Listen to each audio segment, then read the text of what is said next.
Political economy. Political economy is the basis of all good government. The wisest men of all ages have brought to bear upon this subject.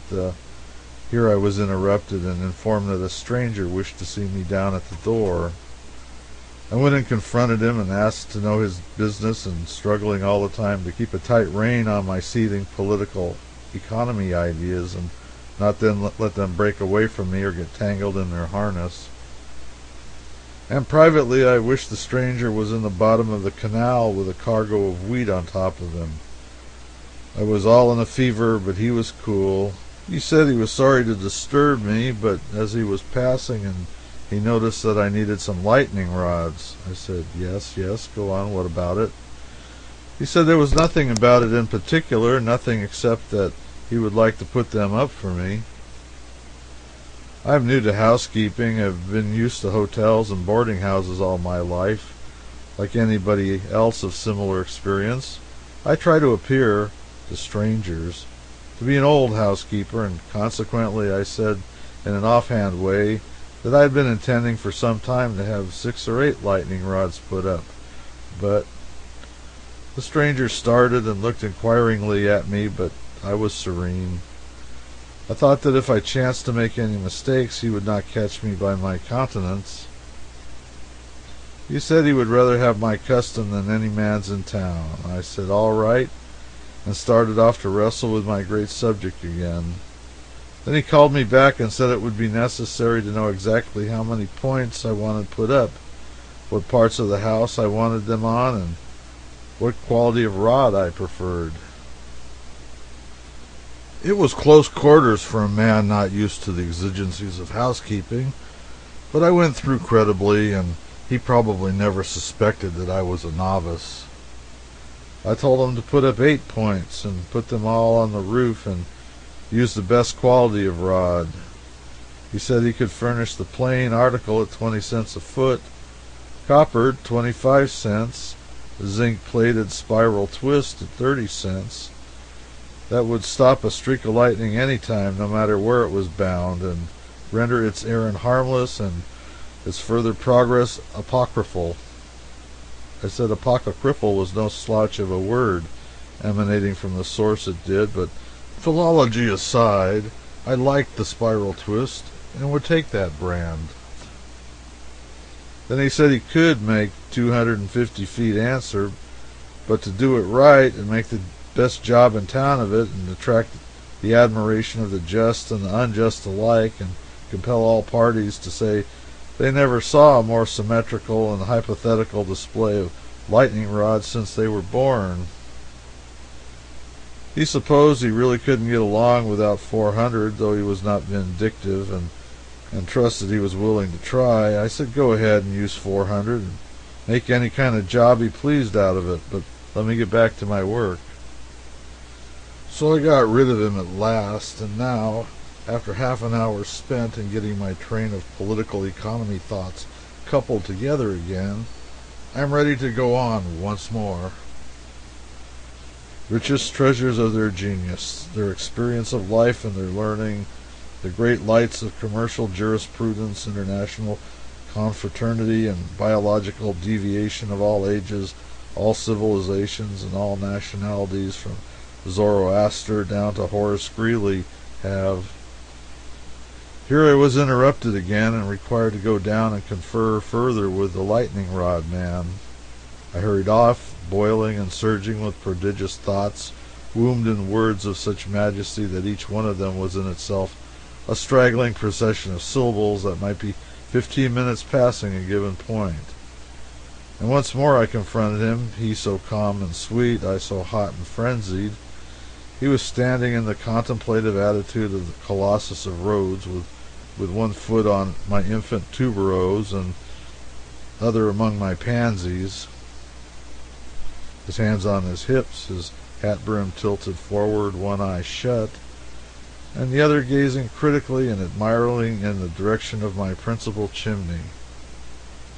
He said, now, there was a state of things to make a man glad to be alive, and added, I leave it to you if you ever saw anything more deliriously picturesque than 8 lightning rods on one chimney. I said I had no present recollection of anything that transcended it. He said that, in his opinion, nothing on earth but Niagara Falls was superior to it in the way of natural scenery. All that was needed now, he verily believed, to make my house a perfect balm to the eye was to kind of touch up the other chimneys a little and thus add to the generous coup d'oeil a soothing uniformity of achievement which would allay the excitement naturally consequent upon the first coup d'etat. I asked him if he learned to talk out of a book and if I could borrow it anywhere. He smiled pleasantly and said that his manner of speaking was not taught in books, and that nothing but familiarity with lightning could enable a man to handle his conversational style with impunity. He then figured up an estimate and said that about 8 more rods scattered about my roof would about fix me right, and he guessed 500 feet of stuff would do it, and added that the first 8 had got a little the start of him, so to speak, and used up a mere trifle of material more than he had calculated on. 100 feet or along there. I said I was in a dreadful hurry, and I wished to get on the business permanently mapped out, so that I could go on with my work. He said I could have put up those 8 rods and marched off about my business. Some men would have done it. But no, I said to myself, this man is a stranger to me, and I will die before I'll wrong him. There ain't lightning rods enough on that house, and for one I'll never stir out of my tracks till I've done as I would done by him, and told him so. Stranger, my duty is accomplished. If the recalcitrant and deflagellistic messenger of heaven strikes yours, there, I said, put on the other 8, add 500 feet of spiral twist, do anything and everything you want to do, but calm your sufferings and try to keep your feelings where you can reach them with a dictionary. Meanwhile, if we understand each other now, I will go back to work. I think I've been sitting here a full hour this time trying to get back to where I was when my train of thought was broken up by the last interruption, but I believe I have accomplished it at last and may venture to proceed again. Wrestled with this great subject, and the greatest among them have found it a worthy adversary, and one that always comes up fresh and smiling after every throw. The great Confucius said that he would rather be a profound political economist than a chief of police. Cicero frequently said that political economy was the grandest consummation that the human mind was capable of consuming. Even our own Greeley has said vaguely but forcibly that political... Here the lightning man sent up another call for me. I went down to a state of mind bordering on impatience. He said he would rather have died than interrupt me, but when he was employed to do a job, and that job was expected to be done in a clean, workmanlike manner, and when it was finished and fatigue urged him to seek the rest and recreation he stood so much in need of, and was about to do it, but looked up and saw at a glance that all the calculations had been a little out, and if the thunderstorm were to come up, and that house, which he felt a personal interest in, stood there with nothing on earth to protect it but 16 lightning rods. Let us have peace, I shrieked. Put up 150. Put some on the kitchen. Put a dozen on the barn. Put a couple on the cow. Put one on the cook. Scatter them all over the persecuted place till it looks like a zinc-plated, spiral-twisted, silver-mounted cane brake. Move. Use up all the material you can get your hands on, and when you run out of lightning rods, put up ram rods, cam rods, stair rods, piston rods, anything that will pander to your dismal appetite for artificial scenery and bring respite to my raging brain and healing to my lacerated soul.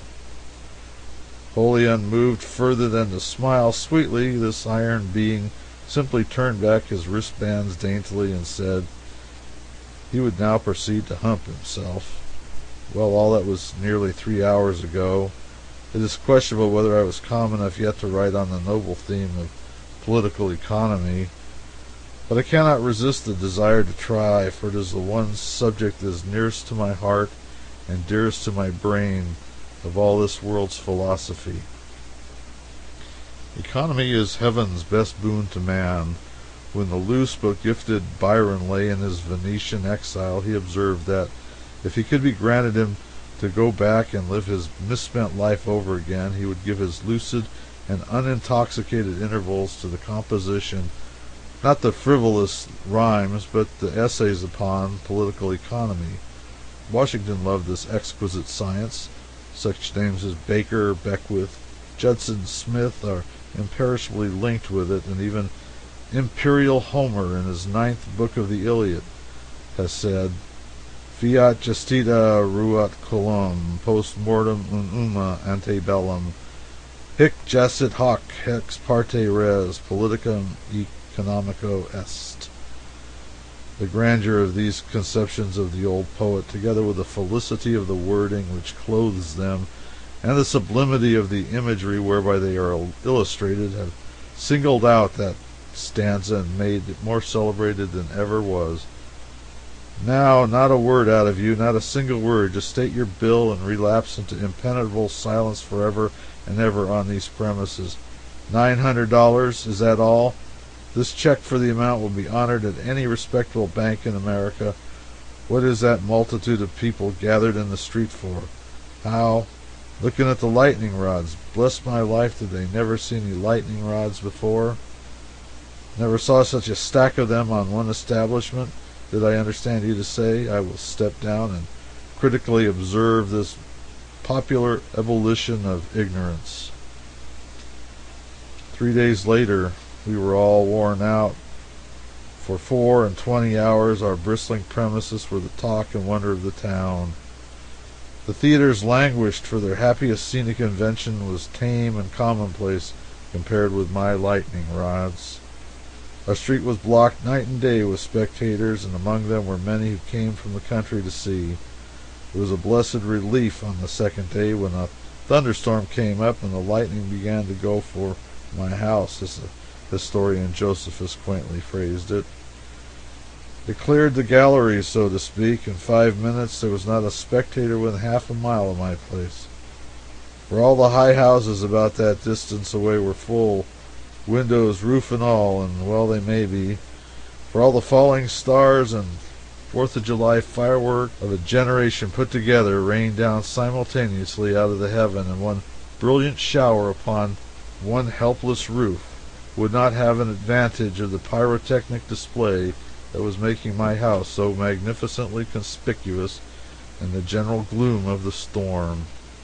By actual count, the lightning struck at my establishment 764 times in 40 minutes, but tripped on one of those faithful rods every time and slid down the spiral twist and shot into the earth before it probably had time to be surprised at the way the thing was done.